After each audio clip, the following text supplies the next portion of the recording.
thématique qui revient souvent quand on prend la parole, que ce soit en présentiel, en distanciel, peu importe. C'est le stress. Parfois, il y a du stress qui survient. Déjà, je voulais te demander, qu'est-ce que tu penses du stress, toi?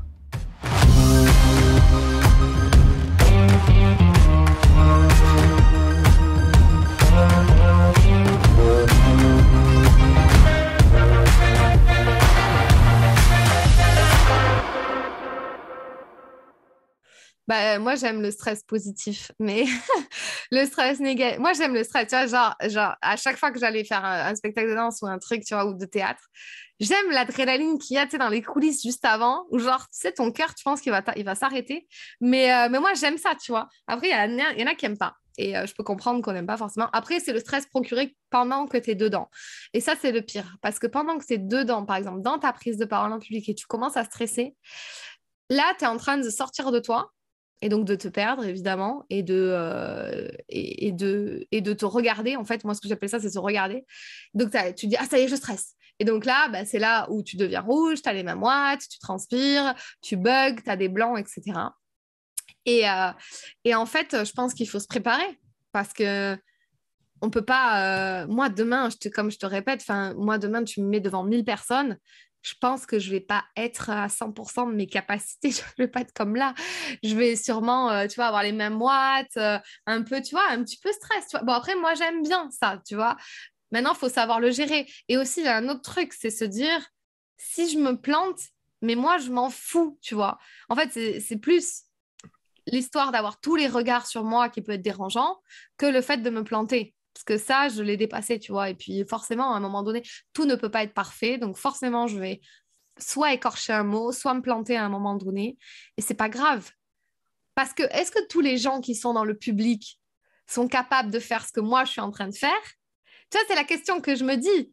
Et c'est cette question-là qui me pousse et qui m'aide en fait. Donc si toi déjà tu es en train de faire ta story et tu as les gens qui vont regarder ta story et tu dis est-ce que déjà les trois quarts des gens qui regardent ma story sont capables de faire une story?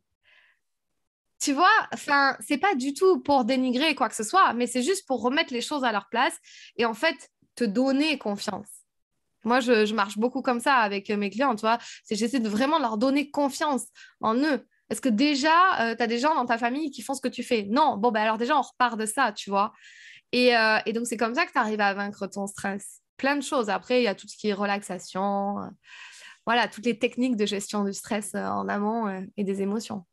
Je crois que tu es comme moi, tu n'es pas de la team trop par cœur. Je crois que tu aimes bien laisser place aussi un peu à l'impro. Moi, je déteste dire à mes clients d'apprendre par cœur leur discours parce que ça va. Imagine, tu as un blanc en plein milieu, ça sert. Enfin, tu vois, t'es dans la merde entre nous, excuse-moi, mais genre, voilà, tu vois, alors que si tu connais ta trame, moi, c'est toujours ça. Si tu connais ta trame et tu connais ton sujet et tu as juste confiance en toi, après, laisse-toi libre cours de dire les choses, en fait. Et si tu veux apprendre par cœur, apprends par cœur. Mais voilà, t'as un blanc, t'as un blanc. Après, tu te démerdes. Tu vois, c'est ça qui me... Moi, je préfère ne pas apprendre par cœur. Si, par contre, mon pitch, je le connais par cœur. Toi, il y a des choses... Et ma trame aussi. Mais par contre, tu vois, après, je me laisse libre cours de tricoter, j'appelle ça, autour du sujet ou de chapitre 1, tu vois, genre partie 1, petit A, petit B, Petit petit à C, tu vois. petit. Voilà, tu vois, c'est une fiche un peu récapitulative, mais évidemment qu'il faut préparer son discours. Après, tu sais, il y a plein de gens qui vont préparer des discours et, genre, tu sais, dans les entreprises, on envoie le salarié qui a l'air un peu plus confiant en lui, tu vois. On lui dit, bah, c'est toi qui vas aller parler devant tout le monde, tu vois. Et le truc, il connaît pas forcément le sujet. Enfin, il connaît la mission de la boîte, il connaît tout ça, mais il connaît peut-être pas véritablement le sujet. Et ça, c'est dur, tu vois. Et le mec, parce que c'est le petit rigolo de la boîte, on l'envoie sur le devant de la scène. Et en fait, bah, lui, il a vraiment besoin de se préparer, tu vois, je pense. Et de vraiment connaître bien son truc. Après, moi, je dis connaître bien son truc, c'est pas ça qui va non plus t'aider à ne pas avoir le stress. Enfin, parce que le stress, si tu l'as, tu l'as. Évidemment, tu seras moins stressé si tu connais ton discours que si tu arrives, tu sais, c'est comme les oraux du bac. Tu arrives, tu connais pas ton sujet, bah évidemment, tu stresses. Bah, je connais Ouais. rien. Donc voilà, combien de fois on a tous fait ça? On arrive et en fait, on maîtrise pas le truc. Donc évidemment, on va plus stresser. Mais ça n'enlèvera pas toute l'autre partie émotionnelle, tu vois, physique, je veux dire, du stress. Tu sais, tu dis ton discours, puis tu dis Bon, et ben écoutez, j'ai oublié complètement ce que j'allais vous dire. Mais écoutez, je vais vous raconter une histoire. Et puis après, tu repars sur ton discours parce qu'il va forcément revenir. Mais ça, c'est l'improvisation, tu vois. Et là, tu as ton public dans la pocket, tu vois. Ton public, il est avec toi, il te suit. Enfin, moi, j'adore ces moments-là. Et tu vois, c'est un peu les techniques du stand-up aussi. C'est rebondir sur des choses comme ça. Bref, moi, il y a trop de trucs qui m'intéressent. Donc là, ce sujet-là, il est trop...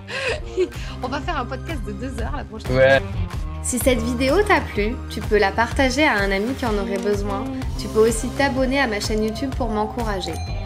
Tu peux me retrouver sur tous les réseaux sociaux sous le nom de Fanny l'Esprit Coach.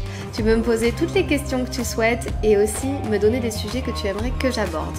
Je te dis à très vite dans une toute nouvelle vidéo.